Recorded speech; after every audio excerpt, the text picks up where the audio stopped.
Washington has warned Venezuela that the already tough sanctions it suffers could be tightened further still, unless it behaves more democratically and friendly towards the US.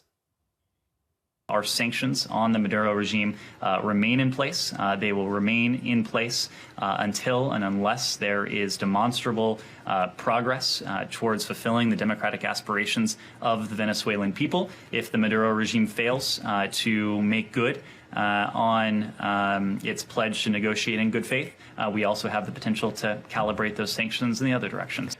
Well, back in May, Washington authorized shipments of oil from Venezuela to Europe as long as the money was used to pay off accumulated debt that the Venezuelan oil company owed. And that followed a 2-year suspension of exports under US-led sanctions. Reports suggest Washington was seeking to help Europe address its energy crisis amid skyrocketing prices.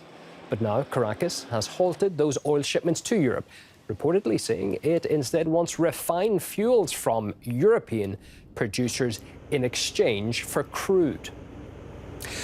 Well, Latin American Studies professor at the City University of New York, Daniel Shaw, believes US pressure in Venezuela is always about oil, not stated democratic values.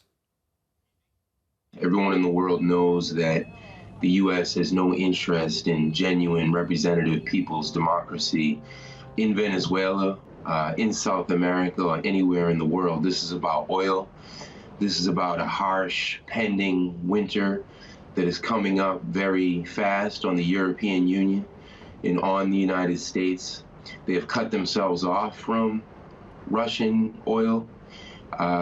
They already have how many hundreds and hundreds of sanctions in place on Russia, on Venezuela, on Iran. They've had an economic war and blockades on these countries now for years and in some cases decades. So it has nothing to do with democracy, and it has everything to do with who has leverage right now. Japanese companies are suspending the withdrawal of their business